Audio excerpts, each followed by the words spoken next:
Bawat bansa dito sa mundo, medyo may pagkakaiba when it comes on how they decide on or how they manage yung different economic resources nila.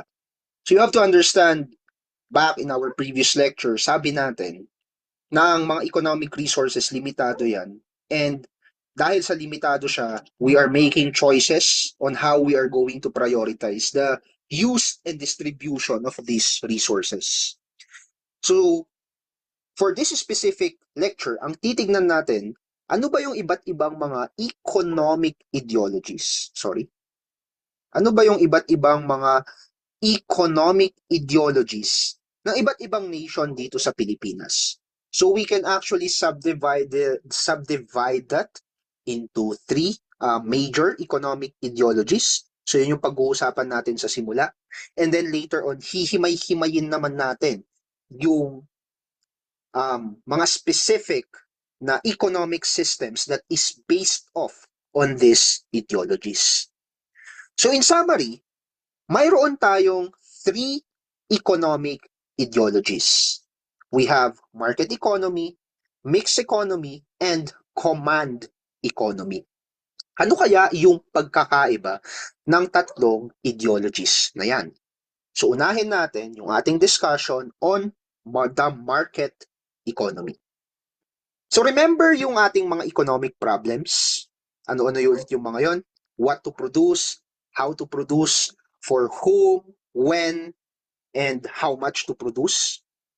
Sa market economy, itong mga problema na to ay sinusolusyonan ng both producers and consumers in that particular nation.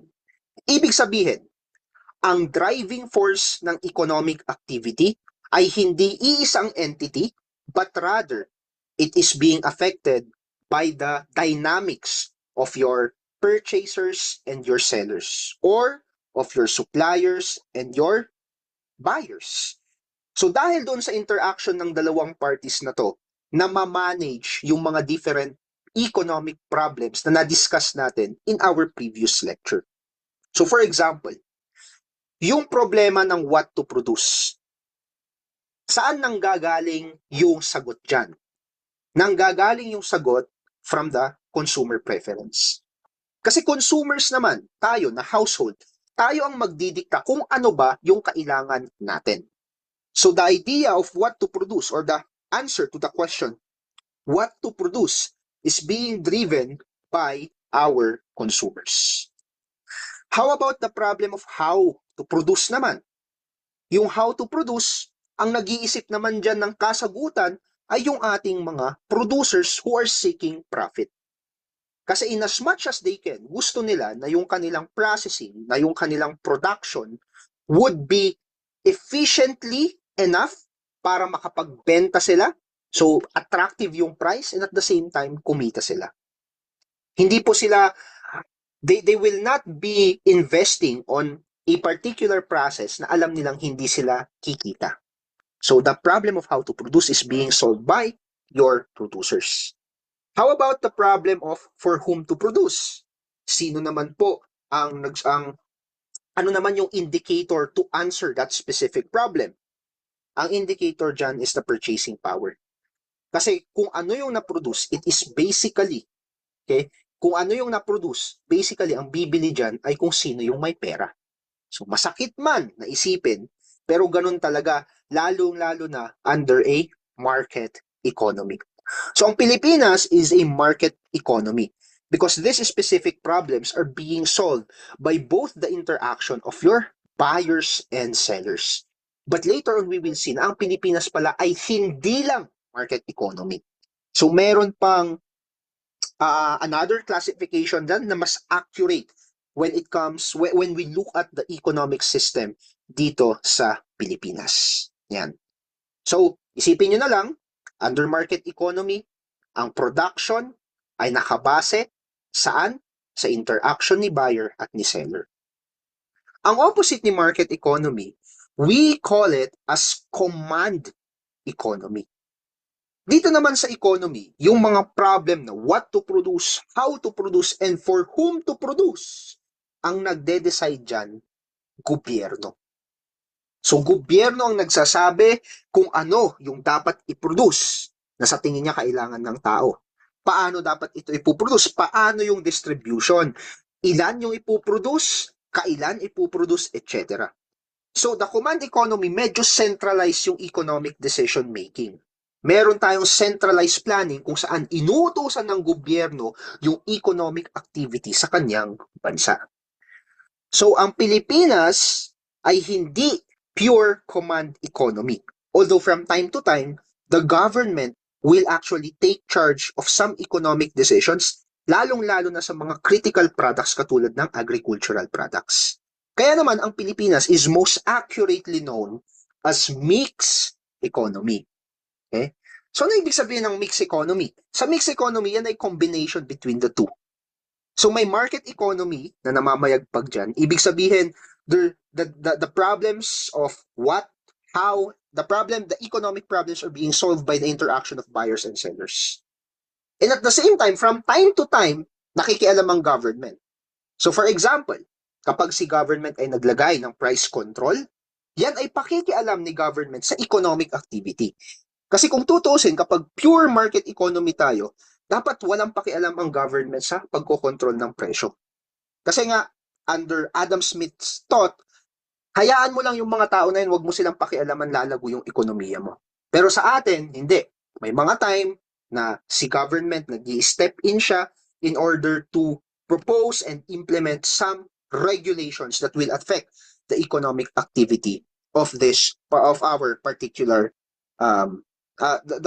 in order to affect, okay, or in order to cause some effect to the economic activity of our nation. So yan yung tatlo, okay, na major ideologies ng mga nations. So we have market economy, command economy, and then yung mixed nila is called mixed economy. Most of the countries here in the world are mixed economy. And because of these economic ideologies, naiangkla ngayon dyan yung konsepto ng tinatawag nating different economic systems.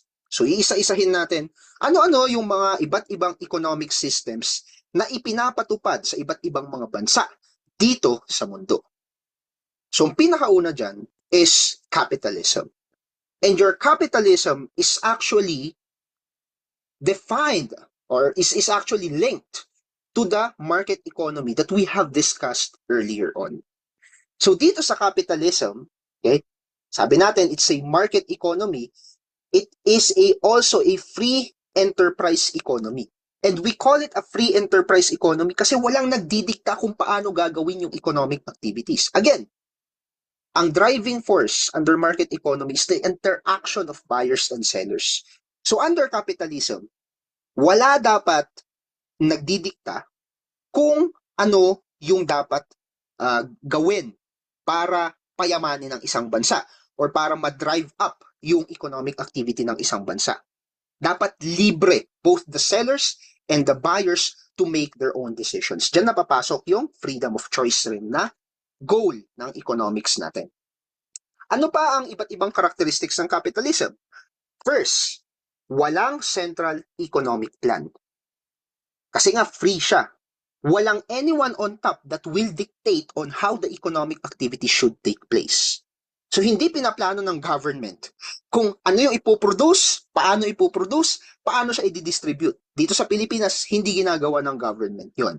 Okay? So walang central economic plan. Second, dahil ang mga tao dito libreng magnegosyo, okay? Ang private ownership pinapayagan. So kapag gusto mong magnegosyo at mag-produce ng goods and services, you can own private property for that specific business. That's one. That's second. The third one is that yung price is dictated by the interaction of your seller and buyer as well.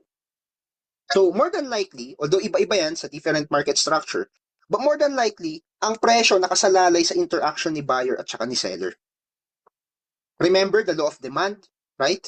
So sa law of demand, kapag tumataas ang presyo, what happens to the demand? Bumababa. And tawag na ito. And kabaliktaran, kapag bumababa naman ang presyo, tumataas ang demand. Okay? So malaki ang effect ng demand at ng supply kung paano Magtitake ka ba ng licensure exam for agriculturists this year? If yes, I believe my course is for you. Enroll now at Learning Agri with the modular course by clicking the link below. Ano pang hinihintay mo? Mag-enroll ka na. Samahan kita mag-review. Bye!